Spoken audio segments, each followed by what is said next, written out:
Okay, we'll make a start. Has science killed God is what I'm addressing. Obviously, we all know that the atheists like Lawrence Krauss, Jerry Coyne from University of Chicago, Lawrence Krauss from Arizona, and Richard Dawkins and plenty of others, Michael Shermer, are basically saying you can't do science and believe in God.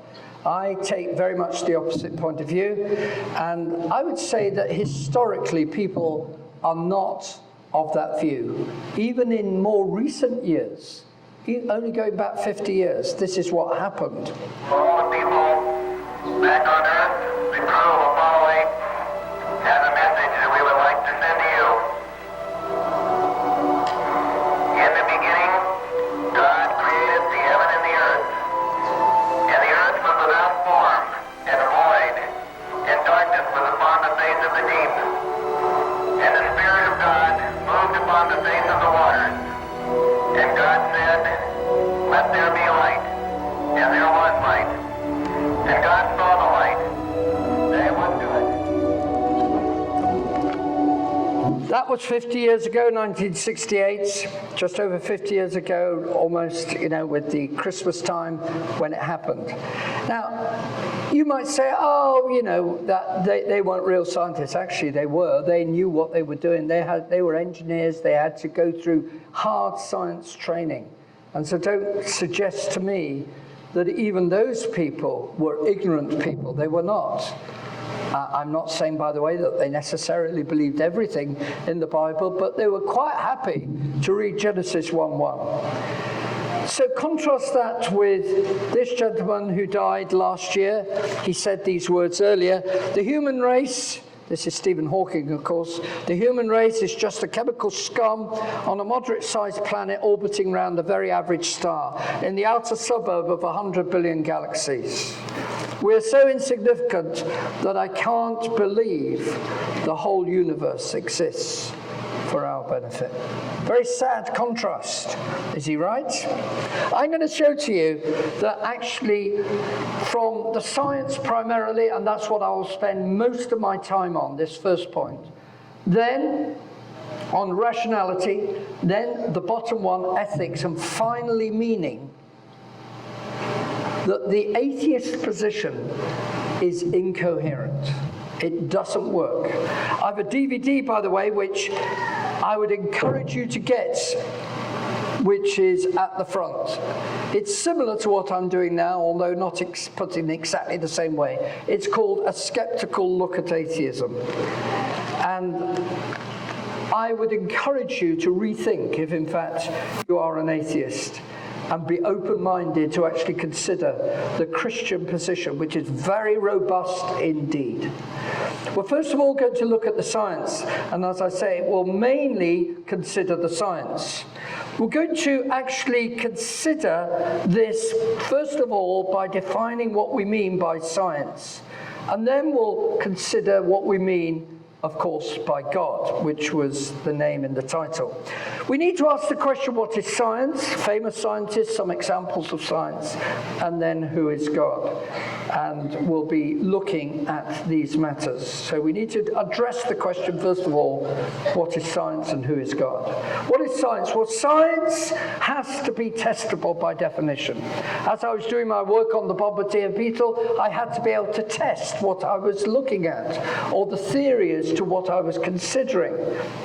Science can really only just knock down hypotheses, and gradually, if you can't knock it down, it begins to become more robust and resist those who might say, oh, no, it's not due to that, it's due to this or whatever, and that the results could be also simulated by some other means and whatever.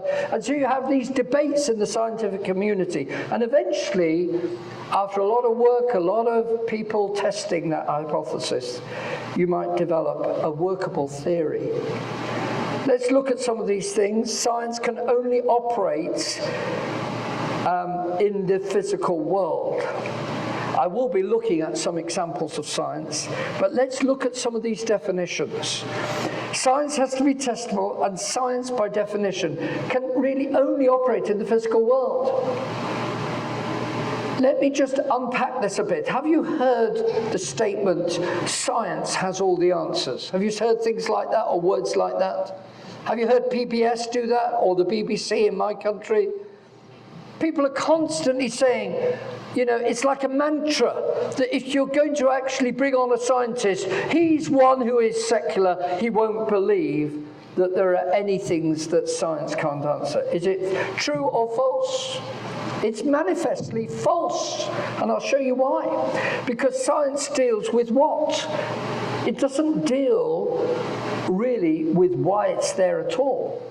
It deals with the how. So it describes what's there. You've got to do that carefully. Then you deal with the how. How does it work? Like I did with the beetle. Not why we are here at all. It doesn't deal with purpose. Neither does it deal with meaning. It can't of itself give meaning. So science isn't something which can give all the answers. We've just shown that. And let me make another point about science. It has to be repeatable. And by definition, origins has happened once and cannot be repeated.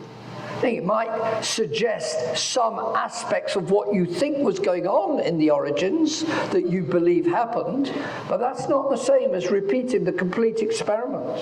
You can't do it. So do recognize that there are limitations to science. Let me also show you something about famous scientists. Have you heard this statement? Scientists don't believe in God. Have you heard that? Right? Have you heard that on PBS, CNN? Even Fox News might suggest it. Look, is that true or is it false? No, it's false. And I can prove it to you by looking into the history of science. Isaac Newton may not have been a traditional Bible believer in that he didn't believe that Jesus was God, as far as we could see. I think he was more a Unitarian. But nevertheless, he believed in God. Robert Boyle certainly believed in God. Michael Faraday did remarkable experiments and yet gave glory to God and believed in the Lord Jesus Christ much as Christians do today. Johann Kepler, brilliant scientist, gave the very laws, or discovered the laws of how the planets go round the sun, and understood the time that it would take for a planet at a certain orbit to go through a certain angle subtended at the sun, and so on and so forth. In other words, people could then begin to predict the movement of the planets, movement of Jupiter's moons, and so on and so forth. James Clerk Maxwell was ardently a Christian. He died at 49, but in that short life, he did a remarkable amount of work on chemistry, some on colours and the physics of colours, but in particular, the thing which he's noted for is that he understood the connection of electricity with magnetism from a theoretical point of view that Michael Faraday had discovered, right, earlier on. And he then said, well, there are two equations which model electricity. There are two mathematical differential equations which are to do with magnetism. So he looked at the electricity two equations, and the magnetism two equations, combined them together, got four equations, and said, hey, there is a wave equation in here. Found out what the wave equation was, and found out that it depended just on two parameters, and was able to predict the speed of light, the permittivity of free space, and the magnetic equivalent. Those two things enabled him to say, I know what the speed of light was. Later on, people measured the speed of light, and it was exactly what he had predicted, 300,000 meters per second, or roughly that. Lord Kelvin gave his name to the laws of physics, of heat, basically, and temperature in the Kelvin scale. Louis Pasteur, and there are others here which we could think of. Now, friends, these people believed in God. There is absolutely no doubt that they did. Professor Steve Taylor, whom you won't know, these are from my country, Professor Stuart Burgess, Professor Colin Garner, Professor John Lennox, Professor David Galloway from Scotland. He's an expert in medical work, and John Lennox is well known as a mathematician. Colin Garner is a thermodynamicist. Stuart Burgess co-wrote that book with me that I mentioned earlier. And Stuart Burgess is a mechanical engineer. Steve Taylor is an electrical engineer. Guys, it is false to say that scientists don't believe in God. There are plenty in this country, scientists in leading universities in America who believe in God. So what do we say about God? Well, if he exists, he's in a realm which is essentially non-physical. He is transcendent. He is above nature, right? We're not talking about God who is part of nature. We're not talking about worshipping a tree or something which is part of nature, like the sun and the Egyptians worshipping the sun. He is all-powerful and able to interact with the physical world. So that God we're thinking of is the God who's made everything. So the question, who made God, which is often jokingly put back to us as though it was really something serious, is in fact a non-question. Because we are talking about the origin of the whole universe. We're saying that a finite universe, very large, indeed, is made by an infinite God. Interestingly, those who take an evolutionary position end up with an infinity at some point. They will either say that it's a constant universe which has always been there, sort of steady state idea, or else they'll say that there is multiverses and they've got an infinity of options. Friends, you cannot escape it, that there is the possibility you could be wrong on that, and that an infinite God has made a very large, granted, huge, gigantic, but finite universe. Let's look at some examples of science. I'm going to look at my own subject of thermodynamics. I'm sure that's not you, that the more you think, the more confused you get. I'm sure you understand thermodynamics. We all do we not?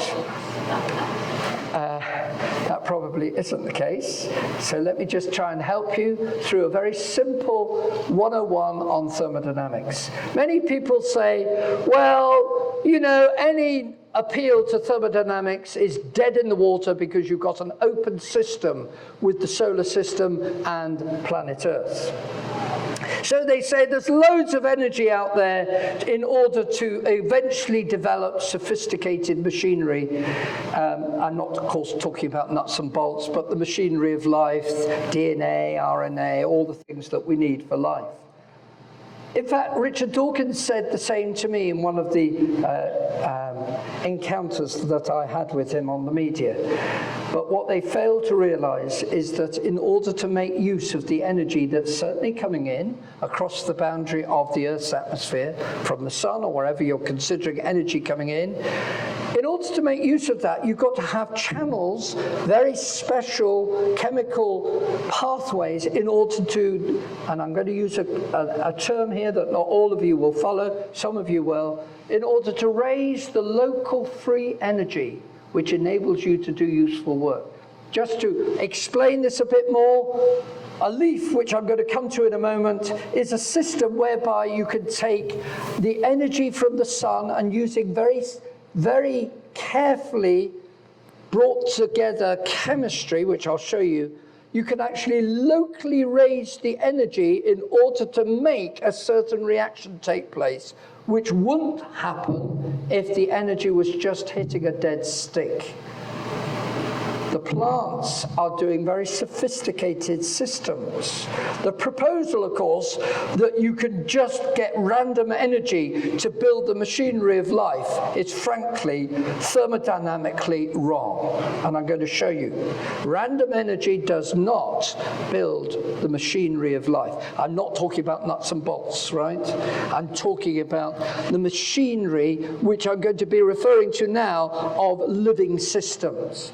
So I just said to you that the photosynthesis of a leaf is actually, looks so simple, but it's in fact incredibly sophisticated. Running through this talk is a principle, as indeed it was with the bombardier beetle, of irreducible complexity. A number of things must be there together in order to make the photosynthesis of a leaf to work. Let me show you. You all know, don't you, I'm sure this is well known that, well, you probably isn't so well known, I was being slightly sarcastic here, but carbon dioxide and water is what produces the sugar which we all love, but I'm not talking about that sugar. I'm talking about sucrose, or something like it, which a plant needs in order to grow. It is true that the radiant energy of the sun causes the carbon dioxide in the air plus the water in the plant to combine and to produce the sugar and actually produce oxygen as well. But if somebody says to me that energy on its own would do that, they are actually wrong. They are catastrophically wrong, to quote Richard Dawkins. In fact, they are so wrong that they've missed one of the major concepts of thermodynamics, which is that you need to raise the free energy. The free energy is the energy available to do work. This is this term here, the free energy, which corresponds to reducing the entropy. If you don't understand the terms, don't worry over much, but sufficient to say that you've got to get the energy to go down a particular pathway to make a certain reaction take place. And there is a catalyst called chlorophyll, which makes sure that this happens. The energy on its own does not do that. You need an irreducibly complex system of chemical reactions plus the chlorophyll being there, right? And other things also have to be there. It's no coincidence that water has to be drawn up in the plant, and of course you've got to have carbon dioxide in the air. Well, if you're trying to deal with the origin of life systems, you've got a number of things which have to be right in order to get photosynthesis working. Let me now come on to another issue, and that is still on molecular machines. And in a sense, I was talking about a machine in terms of the chlorophyll photosynthesis system. Now I'm going to refer to other molecular machines in the cell. And one in particular, the cell is like a city, as I'm sure you well know. It's far more complicated than running Washington, D.C., or running the government when it is running. It's much more complicated than that. The molecular machine that I'm referring to, which is just one of thousands in the cell, right? I'm just going to home in on one, is a machine called adenosine triphosphate, commonly known as ATP. Now, it's not, the ATP isn't the machine is actually what you've got there, which is ATP synthase. That's what the machine is called. The machine, ATP synthase, makes ATP, and adenosine diphosphate comes in, and it produces, with the inorganic phosphates, it produces adenosine triphosphate. You don't need to know all the detail. Suffice to say that all the cornflakes and all the stuff you push into your body, whether it be a Big Mac or whatever it is, eventually gets down, broken up into all sorts of molecular ingredients, which will be of the nature of ADP eventually, right, adenosine diphosphate, and then there's this system of proton gradient going across a membrane, which actually eventually makes adenosine triphosphate in sufficient quantities to keep you going. If that motor wasn't there, you would be dead in the next microsecond. Every single cell of your body has to have ATP, including plants.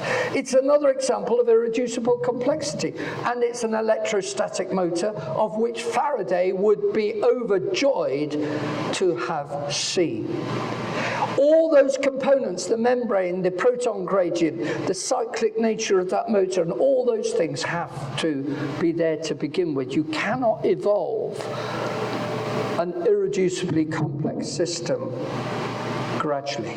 That is the issue. It's not the matter of how complex it is.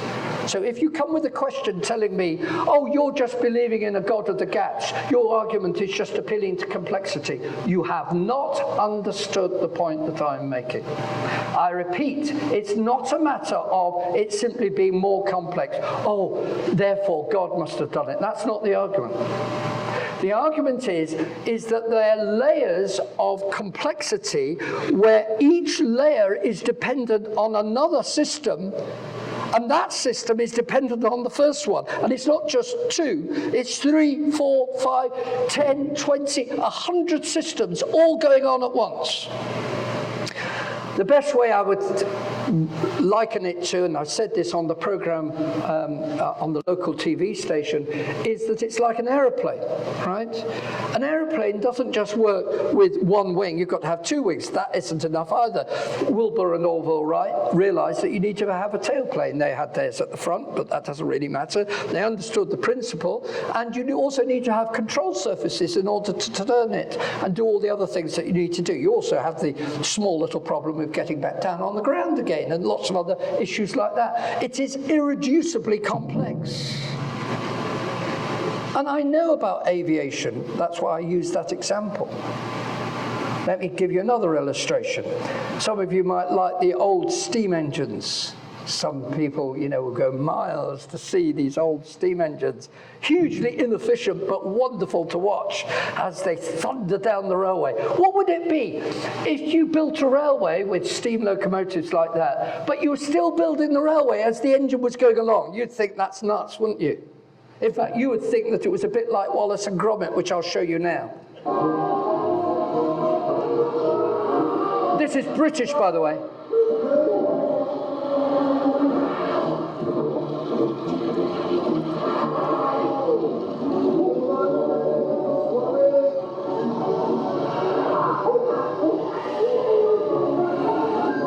There's the naughty bird with the diamond. I'm sure you'd love to see the rest of it, but I've made my point, okay? And by the way, it's a British film by Nick Park, of course, and just fly the flag of it. But that film shows to you the ridiculous idea of building rails as you go along. Now, it's not quite true that what I'm now going to show you, which is the kinesin molecule, that itself is not building the rails, but the system as a whole is building, they don't call it rails, they will call it microtubules, as the kinesin is walking along those microtubules. Now, this is utterly staggering when you consider what's going on. Masterpieces of microengineering, kinesins are miniature motorized machines that carry cargo from one part of the cell to another, walking along self-assembling highways called microtubules. Known as the workhorses of the cell, kinesins have 2 feet, or globular heads, that literally walk 1 foot over another along the microtubule, pulling their cargo to its destination. Each foot possesses 2 special locations called binding sites that interact with other molecules. One site attaches to the microtubule and the other binds with ATP, the energy molecule of the cell. When one foot binds with ATP and uses its energy, the foot flips over, resulting in the walking motion. Each foot has a short neck, which is connected to a strand of a long coiled stalk. At the end of the stalk is a fan-shaped tail, which holds tightly to the cargo being transported. I think you'll agree with me that that is really quite an amazing system, and it's all at the nanoscale. And of course, you've got digital information systems which are on top of these machines that I'm talking about. But they are sophisticated, they are irreducibly complex. I could go on to talk about the digital system, effectively it's a digital system, of the DNA information systems where triplets of nucleotides are coding for a particular amino acid, and a number of these amino acids which will of course eventually build up the proteins in our bodies. Look, wherever we go with this, I think for once I agree with Bill Gates. DNA is like a computer program, but far, far more advanced than any software ever created.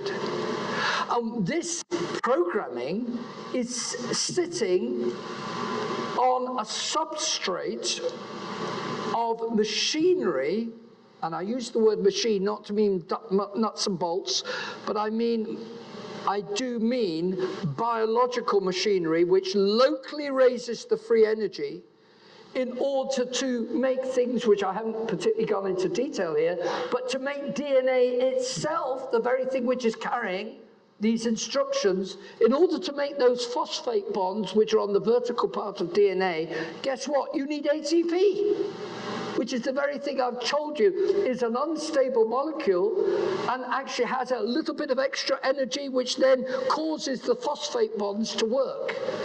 Now, if you don't believe me, you go and read these books, which will tell you all the details of this.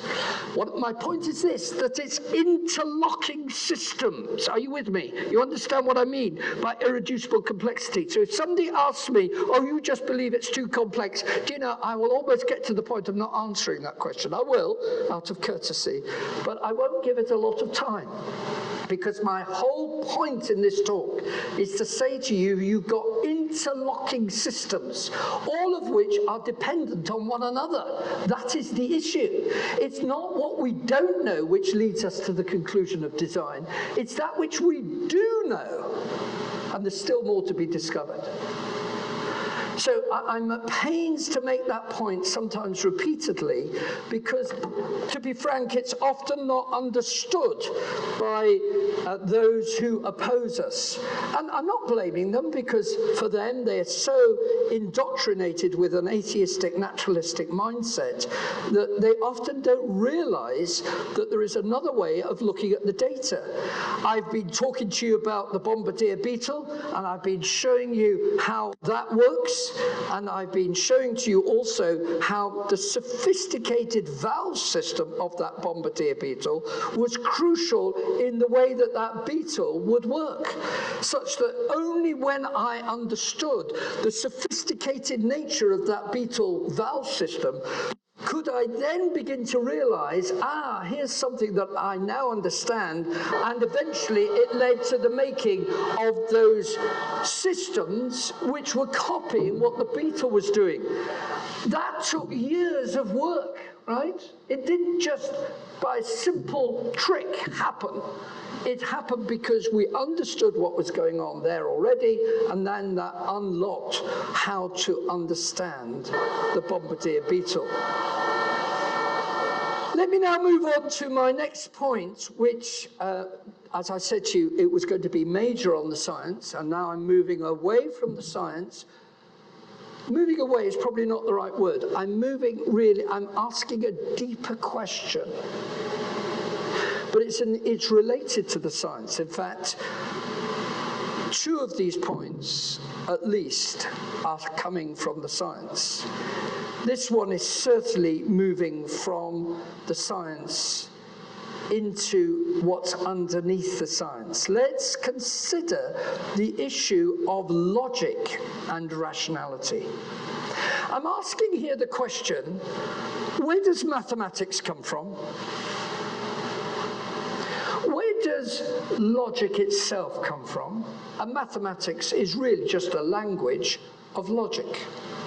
So if I make the statement 3 plus 2 equals 5, it's obviously assuming things like what base you're in, which we're using base 10 when we do that. If we say 1 plus 0 equals 1, okay, we're still okay in other bases. But you know what I'm saying here, that you're making a number of assumptions, but it's hugely logical.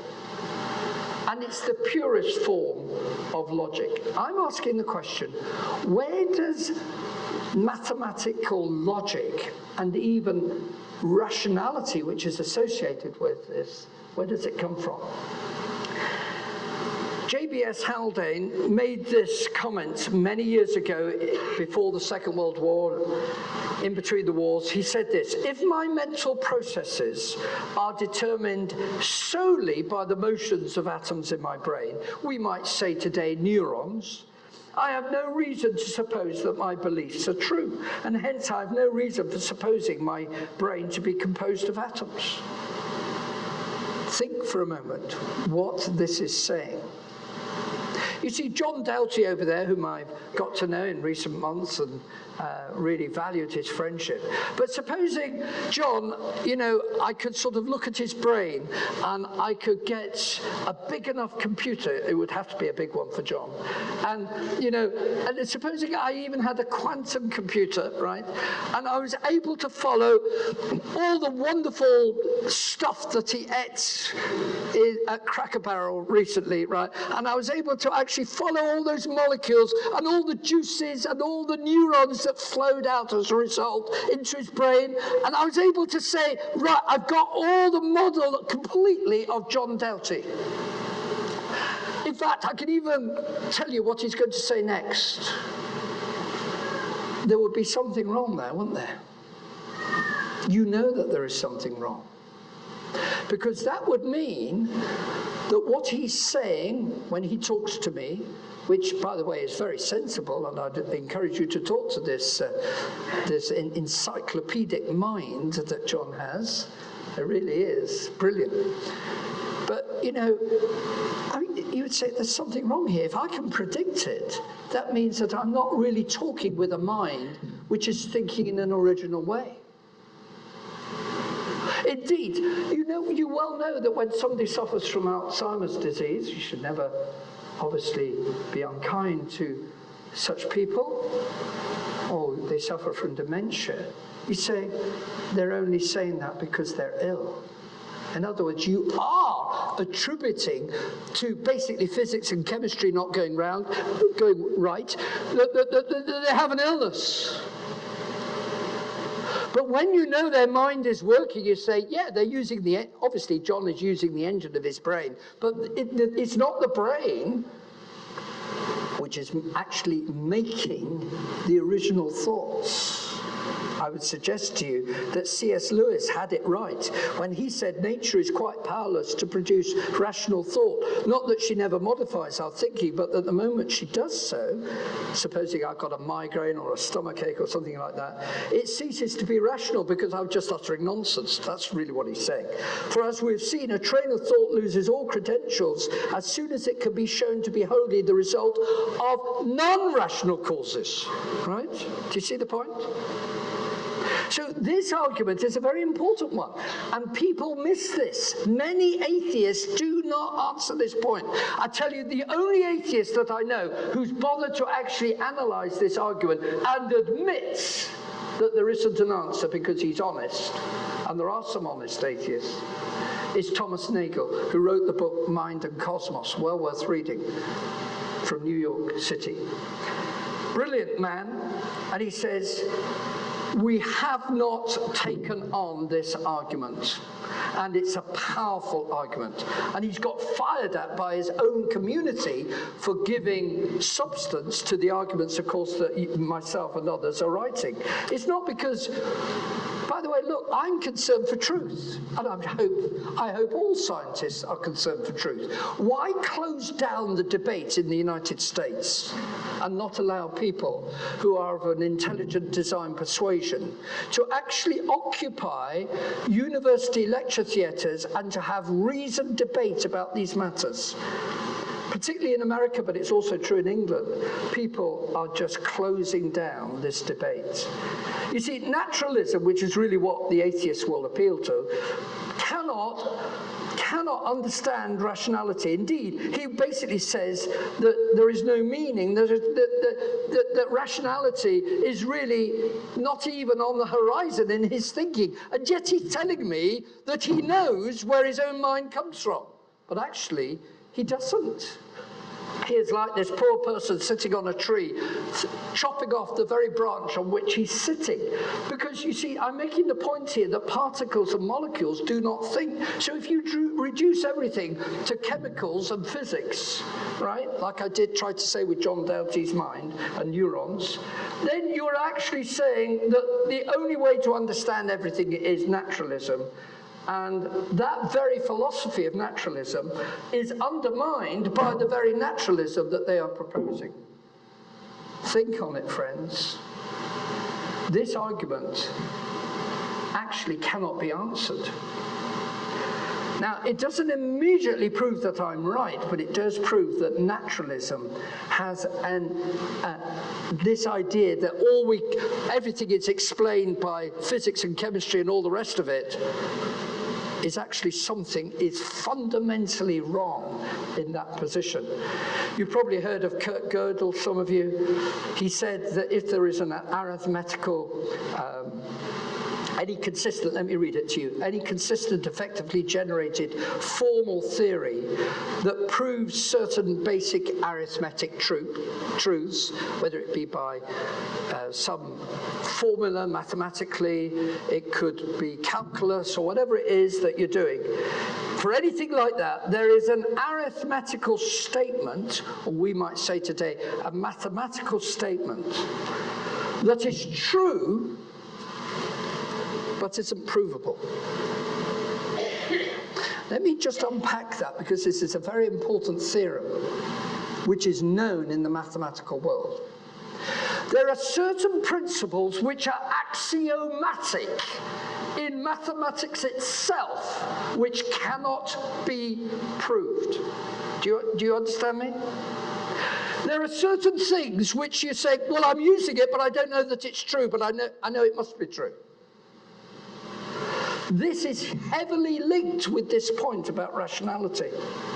There are axiomatic assumptions which prove that it requires something outside of itself. In other words, the transcendental nature of any rigorous study of reality, or the nature of any rigorous study of reality, whether it be science and art, is actually appealing to something transcendental. So, friends, I conclude that on this second point, logic is not part of nature itself. There is a foundation underneath. Therefore, come with me now to the third point. I've looked at science, hard, factual science. I've looked at, briefly, logic and the mind. Let's now look at morality. Now, I'm going to suggest to you that ethics actually has both an absolute and a personal aspect. Now, please note what I'm doing here. I agree with you that I'm not staying hard and fast at this point just in the science. But I'm now appealing to you concerning that which we all know that we experience, which is that there is ethics that we have to deal with. Is it right or is it wrong to do something or other? Not just in the sexual area, which we often concentrate on so much today, but maybe in other areas, in the way that we deal with people, in the way that we deal with politics, in the way that we deal with commerce, right? Now, where does all this come from? You might say, surely you're moving into subjective ideas here. Hold on. Hold on. I'm certainly going to say in a moment that ethics is personal, but I'm still going to appeal to you that everything is suggesting that ethics has an absolute aspect to it as well. I once debated, and the debate is down there, just for $5 you can have the debate on flight. Is it something which is designed in nature, or did it just evolve? And William Provine, who sadly now died, from Cornell University, debated me some years ago. He said this when it came to ethics, that there is no life after death, there's no ultimate foundation for ethics, no meaning for life ultimately, and no free will. So Thomas Nagel said something similar in one of his other books, The Last Word. He said this: I want atheism to be true, and I am made uneasy by the fact that some of the most intelligent and well-informed people I know are religious believers. It isn't just that I don't believe in God and naturally hope that I'm right in my belief. It's that I hope there is no God. I don't want there to be a God. I don't want the universe to be like that. So Thomas Nagel, as I said, he's one of the most honest atheists that I read of. Thomas Nagel is recognizing that there is an unease in his position. Jerry Coyne said that evolution is unique amongst the sciences because it strikes people in the solar plexus of their faith. Makes this rather odd statement. You have no extrinsic purpose than a squirrel or an armadillo. Why he chose those two, I'm not sure. But then he says, and this is important because I'm talking about morality, he says, thirdly, it says that morality does not come from God, it is an evolved phenomenon. Is he right? Does this match our experience? You see, evolution or atheistic humanism, which we're now considering, is regarded as a fact based on atheistic naturalism. Let me give you some shocking truths. Did you know that the US has aborted the population of the UK since 1973? 60-odd million. Did you know that in 2014 there were more abortions, 900, almost a million, than deaths due to heart disease and cancer? I would suggest to you that something ingrained with each one of us says that something's awry, at the very least. Are we any different to the Canaanites, who with child sacrifice to Moloch, offering children, were judged, according to the Bible, by the Israelites in their conquest? Not justifying, by the way, the Israelites. It was just used, according to the Bible, as a means of judging them. Whatever you think to that, I wonder whether we're any different. Many people would say, well, we're civilized now, we don't offer children to Moloch. But aren't we perhaps doing something similar with abortion? Why has Iceland managed to eradicate Down syndrome? Do you know how they've done it? Just get rid of them. Now, look, friends, yes, I'm appealing to your inner sense of conscience, but at the same time I'm asking you a question. Is that conscience just personal? Or is there a combined conscience of a community? You might say, well, that evolves. I understand that point, and I've often argued against people who say that morality evolves, but just a minute. How do I know that something is not just wrong for me, but wrong for somebody else? How can I say that if it pleases me, I can murder you, but if it pleases somebody else to murder me, it's wrong? Surely there's got to be an absolute that we all appeal to. And there are some things here which are definitely pointing towards a fabric in society which all have to agree to. Not just murder, but no paedophilia and stuff like that. Just as I said, logic is not part of nature itself, I'm appealing to the fact that, yes, there is a subjective side to ethics. Ethics is personal, but I'm also saying that ethics is absolute. Something ingrained in each one of us says, that is absolutely evil. Have you heard people say that? Well, on what basis can they say it's absolutely evil? You are appealing to something outside. Indeed, when I debated Dan Barker, which I know some of you will have seen it on YouTube, he thunders against this God that he hates, right? And he says, God is evil. Well, I say to him, on what basis? If you're appealing to something being absolutely wrong, you yourself are appealing to an absolute ethic above you.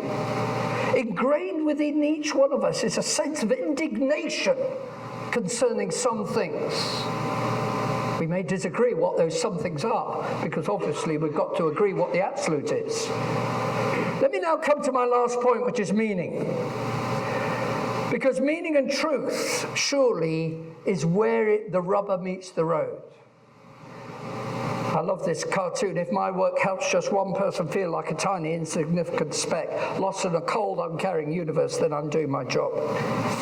That was in New Scientist in 2017. A neat summary. Somebody was actually getting at the philosophy of science, was he not? New Scientist published it, almost to be shot at. How would you like it if you were driving, and this is England where we drive on the proper side of the road, but how would you like it if you were held up in a 50-mile-an-hour limit because of roadworks, and it said lane closed because we felt like it? You'd say, just a minute, hold on, we can't have that. Let me ask you, is truth just the way I feel? Is meaning just the way I feel? It's great when you're feeling good. What about if you're about to die of cancer? What about if you've got a daughter or a son dying of leukemia? What about the fact that your grandmother, and it's costing a huge amount to keep her alive, and somebody says, well, she's not really aware of anything now, can't we bump her off? How would you feel if it was your grandmother and somebody said that to you? Is truth just the way I feel? Is it, as we might say in England, stiff upper lip, keep calm and carry on? Is this all the atheist can say? Eventually it'll all come right, you'll get the meaning of what your life is about. I suggest not. Is this reality, friends, just the physical world? And I'm just a speck in that physical world, and I'm part of a huge machinery of people and objects and molecules which are 13.7 billion years old, and we're just moving on as a population to something better.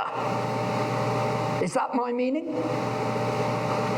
No wonder some of our teenagers jump off bridges, because that's what they're taught by Jerry Coyne at the University of Chicago.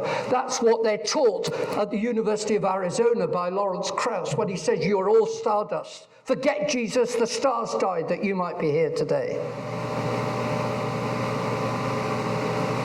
Or is it really that there is a further reality outside? I would suggest to you that that is not correct, and that there is another reality. The possibility of supernatural creation cannot be ignored. After all, Richard Lewontin said years ago, materialism, in his mind, not in mine, is an absolute, for we cannot allow a divine foot in the door. I might suggest to you, therefore, that many people are led by prejudice today. They don't want a divine foot in the universities. I like this cartoon. Superior being, very silly idea, this is our world. And we are masters of our own destiny. Believe me, I know. There are the goldfish in the goldfish bowl in the living room. Might that echo a bit with a verse in the Bible, which is not, by the way, saying the word fool in a derogatory way. The word fool is used in a very specific way. That it's lack of wisdom. The fool has said in his heart, there is no God. And indeed, he knows it if he thinks carefully. I also like this cartoon. Insightful, compelling, thinks somebody else as they look at this wonderful modern art picture. Exemplary, says another. In comes the cleaner. The cleaner says, upside down. You see, Modern Art and the Death of a Culture is a book by Hans Ruckmacher, but it's actually demonstrating this cartoon and that title of that book, that there is search for meaning in a meaningless world. We all know instinctively that there must be meaning. right? You know that. After all, come into the art world. Picasso knew and did actually paint some brilliant pictures. I'm not a great one for modern art, but some of them are very expressive. This is a famous one. The Crying Woman. And it shows the dysfunctionality of modern society, whether it be in Syria, where so many child deaths have been going on, or in the Yemen, or wherever it is, friends, you know full well. Whether we go back to Vietnam and that famous picture of that girl running naked as napalm was all round her. Okay, I'm not justifying anybody here. It was a terrible war, the Vietnam War, but it was graphic. And it showed to us that something is wrong. Do you get me, friends? Everything is shouting in you. Then there must be meaning. Francis Bacon, not the Francis Bacon from hundreds of years ago. This is much more recent. He happens to have the same name. I don't particularly, I don't endorse all the things that Francis Bacon painted and stood for. Far from it. But on this particular picture, it was brilliant. He said, we've lost our minds. Francis Schaeffer said something similar. He wrote a book called Escape from Reason. And this picture effectively shows it. It's horrific, of course, but it's deliberately horrific. Man now realizes, Bacon said, that he is an accident, that he is a completely futile being, no meaning. So meaning, I would suggest to you, is it just personal? No, it's not. No, it's not.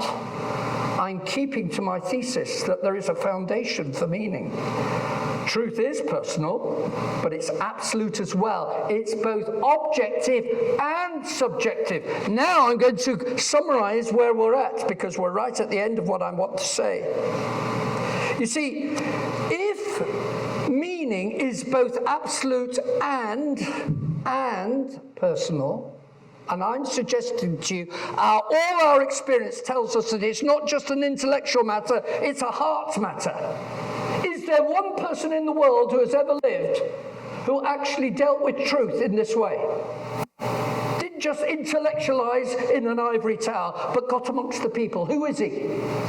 Or she? You know who it is. The book says, the fear of the Lord is the beginning of knowledge. Jesus Christ said, I am the truth. I therefore submit to you, ladies and gentlemen, that even if you're not yet convinced, there is a robust Christian position which answers every of those 4 points, particularly the first one on science. Logic is not part of nature itself. Ethics are personal and absolute. And when we come to meaning and truth, truth is personal and absolute as well and gives us meaning. So look, friends, as we move to my very last point, which is this. I've said, just to summarize, that the science massively points to the fact that there is a designer. Doesn't tell me who that is. That logic itself also points to the fact that there is something outside of myself, even to understand mathematics. Put very simply, matter left for 13.7 billion years on its own will not produce mathematics. Never. You can have 1 billion universes, they will never produce logic. But I have a book here which says, in the beginning was the Logos. Do you not think that this might be pertinent? The third point, of course, was ethics. And I've argued that ethics, yes, are personal, but they're also absolute. And that truth and meaning comes from absolutes as well. You might then say, well, look, just a minute. If you're saying that there is a personal God and Jesus Christ is relevant, how on earth can you cope with a suffering world, which you've already mentioned? Where is a good God in a suffering world and an evil world? Well, I'll tell you what the Bible briefly, I will tell you what it says. It says that the world was not always like it is now, and that there was a perfect start. Remember I said that truth is personal? This is why some of us don't get to the answer, because we're not prepared to admit that we may be part of the problem. When you are prepared to say that I may be part of the problem, you then begin to understand the Bible answer, which says that the world went wrong because our ancestor Adam rebelled against God. And that the answer is, as I've been saying, that truth is personal. It's the Lord Jesus Christ in particular. That logic flows from truth, ethics flows from absolute truth. And truth, personal and absolute, gives meaning. So what's the answer to the fact that we've gone wrong? Well, these are the 4 points that I've been talking about. The answer, of course, is Christ himself, who not only lived a pure life, but died on a cross. And the Bible says that he took my guilt in my place, that I might be forgiven. And of course, the one thing that the atheist will fight tooth and nail is the objective evidence for the resurrection of Christ. I maintain, but it's another talk, and I'm not going to do that now, I maintain that the evidence is overwhelming that 3 days later, that person who demonstrated that he was the creator by the miracles he did, not only died, but rose again. And that creator, God, is going to come back yet once again to bring everyone into a personal judgment, unless they believe in what he did on the cross for them. I have a booklet here which is written by a friend of mine. It's called The Relevance of Christianity in a Scientific Age. If you've been moved to think about these things, come and see me after we've stopped the meeting. There are lots of books and other things for sale down there. DVDs are $5. They're all different topics. One of them's on fingerprint of intelligence. Have a look at them. I think the big books have gone. They've been sold. But there's a few of the other books. Genesis 1 to 11 is there. May I also say that if you're a convinced atheist, this is just $1. And it's called Are You Really an Atheist?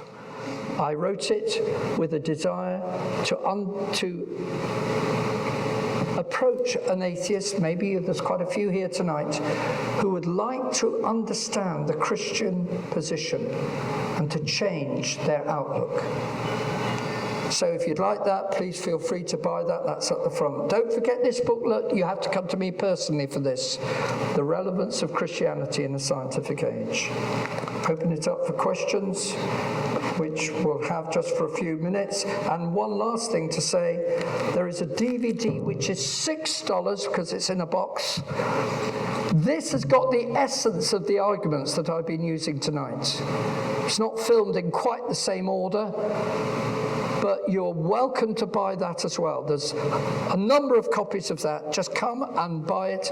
You may not want to get the other stuff, but you might like to be reminded as to what I've been saying tonight. Or else you want to buy a few of these to give away to others. Just $6 each. Thank you.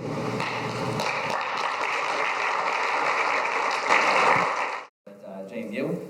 Some years ago I had John Stoddard in my calculus class. And we managed to spend a profitable semester, and apparently she emerged no worse for the experience. So maybe I'm not so terrible. I am, however, one of those atheist, liberal college professor types that you always hear about. I'm a triple threat, and I listen. Welcome to the meeting. Thank you. Thank you very much. And I listened to your remarks, with great interest. And of course, after speaking for about 2 hours, I mean, I think there's little hope of doing a point-by-point rebuttal to all the, you raise a lot of very interesting questions that I think need to be addressed. I did, appreciate the moment where you graciously acknowledged that a few atheists can be honest, that we're not all blinkered, by ideology and. Yeah, and that we're not all, blinkered by prejudice and, morbid hatred of God and systematically incompetent in our work and, all the rest of it. Remarks, incidentally, that I'll remember the next time I hear a religious person complaining that Richard Dawkins paints with too broad a brush. I would also point out that you threw out a lot of very technical science along the way about thermodynamics and whatnot. And I think it's very easy in a venue like this, where you have a sympathetic audience, to throw out a lot of technical detail, and it sounds very persuasive. But take your remarks about thermodynamics and take it over to the physics department and see how they, what they think of it. Because I don't think they, I'll be finished soon enough. And because I don't think they would agree with your characterization of thermodynamics. And I think that's true of a lot of arguments that I see in the intelligent design literature. It's all well and good to rail about the inadequacies of the fossil record, but take that to a conference full of paleontologists and see how far you get. Or to rail about inadequacies in evolution, but take that to a room full of biologists. Okay, so I have no desire to monopolize the time here, and actually I'm specifically interested to hear what other people have to say, so I don't want to monopolize the time. So I'll confine myself to just 2 points, and then at that point I'll hand off the microphone and you can respond how you see fit, and you can have the last word and that'll be fine. And my 2 points, one is of a religious character, and the other is of a more scientific character.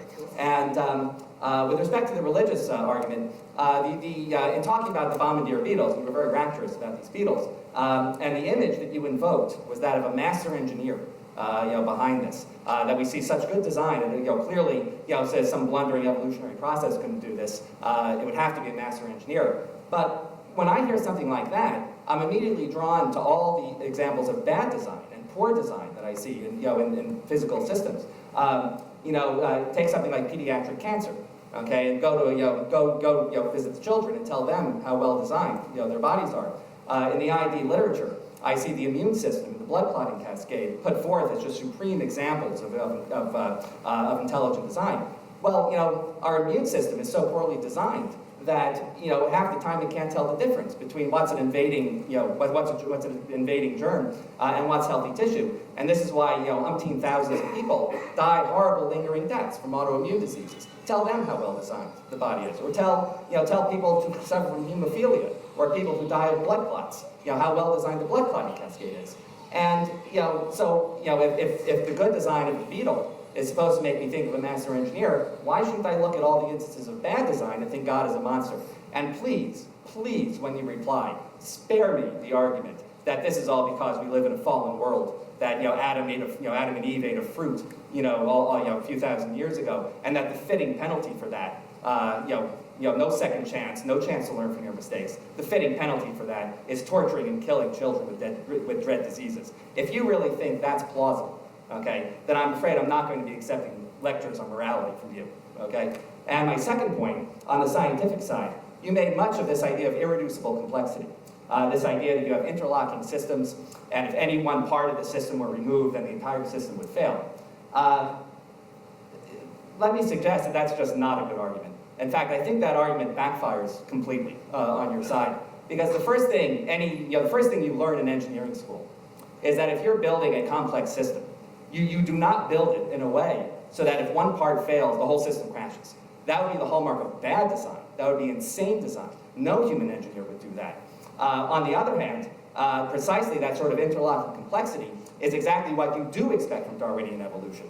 And that point has been discussed in the biological literature going back to 1916, when Hans Moeller, a later Nobel laureate, discussed exactly that point and pointed out that that kind of interlocking complexity is exactly the end result of Darwinian evolution. So this idea that irreducible complexity is a sign of intelligent design, I think you have that backwards. The irreducible complexity is the evidence that it wasn't intelligently designed, that it was made by a blundering process with no thought for the future. Intelligent design would be if you had redundancies and fail-safes and backup systems. That's intelligent design, so that if one part fails, you don't have the whole system crash. I'll just wrap this up with one analogy that I think, at least for me, helps clarify some of these issues. This is something that happened to me when I was 10, and I was driving with my father to his work. And this involved going down a small little 2-lane road. And this road eventually came to a major, not quite a highway, but a major high-speed road. And it was a road that had a bend in it, which made it very hard to see cars that were coming from your left. And what we wanted to do was go straight through the intersection. But you couldn't do that, okay? Because the way the roads were designed, the continuation of our road was offset, okay? So the idea was you had to come to a full stop, okay? Then make a right turn onto this trafficy road where it's hard to see what was coming. And then almost immediately make a left turn. Okay? And I remember, and obviously I was 10 at the time, I had no inkling of evolution or creationism or anything like that at the time. I remember asking my father, why were the roads designed this way? That made no sense. And in fact, this intersection was very dangerous, and there were frequently accidents at this intersection precisely because of this. So I said, well, why did they design it this way? Why not just make the road, make it like a plus sign, so you can just go straight through the intersection? And he kind of laughed, and he said, no one designed the roads this way. What actually happened was that the major road had been there for decades, okay? And then on either side of the road, small towns eventually grew up, and each town independently decided that they needed a connection to the main road, but they didn't coordinate their efforts. So the result was a very complex system of roads that made no sense. If you tried to view it as the product of intelligent design, it made no sense. But if instead you viewed it as the product of a long historical process, where each step along the way made sense, but the end result being kind of ridiculous, then it made sense. And I think the overwhelming impression that biologists have of the complex systems they study is that, yeah, they're complex, but they're kind of stupidly complex. They're not complex in the way that an engineer would design something. They're complex in the way that you get from a blundering, evolutionary process where every step along the way made sense, but the big picture did not make sense. Okay, so I greatly appreciate you letting me get that off my chest, and I'll hand off the microphone now, and I'll just sit here quietly and listen to everyone else from now on. Let me answer these points that I'm going to take first. And the second point is basically saying that you'd expect to have interlocking systems if you have an evolved system. Frankly, it's not true. The gentleman is not understanding engineering properly. I'm not saying he doesn't have engineering training. He seemed to indicate he did have some, and I appreciate that. I think you're mainly from the medical world. I may have misread you wrongly. Mathematician. Sorry? Mathematician. Mathematician. Okay, but when you study engineering, which I've done both mathematics and engineering, I'm not a biologist, trained up to the same level, but I've come at biology from a sideways on. You see the mark of brilliant engineering, and I repeat, brilliant engineering. Because what you see is, yes, you see these interlocking systems, but you also do find some fail-safe systems, which I'm not going to take a long time now to go into. If you want to talk to me afterwards, there are fail-safe systems, which do indicate, just like we do in aviation, that if something doesn't work, there is another backup to carry on. Okay? The human body doesn't completely collapse just when one thing's not working, right? On the macro level, it's even true to a certain extent, even at the cellular level. It's not totally all dependent on one, it's an interlocking system, but we've said enough on that. What really shows to us that there is an engineering design is that you have a numerically, I'm using the word loosely, it's a digital system, right? DNA, right?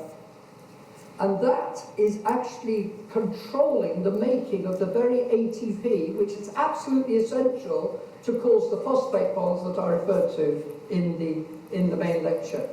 You've got intertwined systems which are to do with a non-material, because essentially mathematics and coding is non-material, it's software-driven, right? A software system has to develop according to evolution from matter and energy. Frankly, that is just never going to be the case.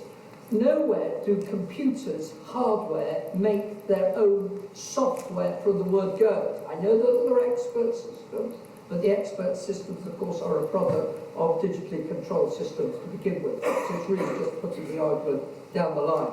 So what I'm saying is, friend, I don't think you're correct. You'll actually see that every single system in the human body is showing marvellous design. One last point on this first point. People thought for a long while Richard Dawkins was in the front of those saying that the eye is wired backwards.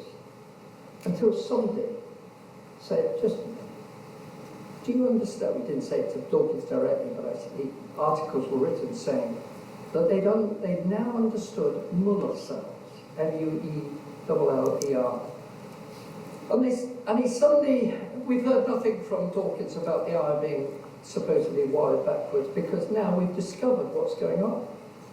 That the light cones are deliberately not right in front of the retina, because if the photons were just bombarding the the sensitivity, the sensitive part, which is at the back, then you would go blind almost immediately. There are very complicated optic systems which mean that the cones appear to be wired to us the wrong way around.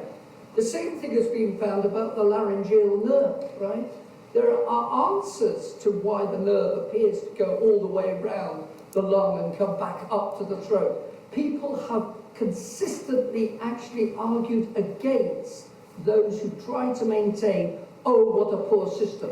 And you talked about, in your first part, well, what about all those people who suffer from disease? You decried and refused to take account of the answer that I'm going to give. Why? Because you presuppose that this world has always been the same as it is. You are the one, sir, I may say, gently, but I say it firmly, who in your question, right at the end of the first question, derided a possible answer. Why? Because you have a prejudice which says you must take the position which is that the world has always been the same as it is now. Why? When much in me shows that there are things wrong morally, right? So is it not, despite what you say, is it not a reasonable position to take that maybe the Bible is right, that men did not die in the beginning, and that death and all the suffering that you refer to, which I, of course, grieve about myself. I don't know whether you've had a son die in your family. I have. I know what it is to hold a dead child. I know what it is to bury that child. Everything told me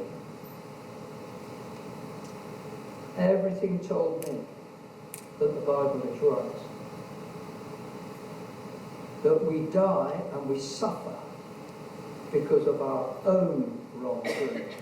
So when you said, don't tell me the Bible answer, I suggest to you that you are dismissing what many Christian medical doctors confirm, that there are genetic mutations which bring genetic disease. That's only part of the disease, of course. Many diseases come from viruses, many diseases come from all sorts of infections. We all know that. But the genetic diseases in particular show that there is something twisted in our very DNA that is not now working as it originally did. The immune system that you refer to is of a hugely sophisticated system that we're not properly yet understanding. But the more we go on with a Christian worldview, many Christians are in the vanguard as medics, beginning to resolve some of these matters. Thank you. My question is also about the irreducible complexity. You're welcome. I can still see how the irreducible complexity can come about through natural selection, because from what I gather, a lot of the systems that are interlocking are like very small, like micrometer or smaller. The Earth is really big. It's maybe like millions of years that the primordial Earth was there. There was the building blocks of life, like amino acids, can be created through natural processes. So, I can see how all of those systems can be in place just naturally. So, my question is, can you see how it would be naturally?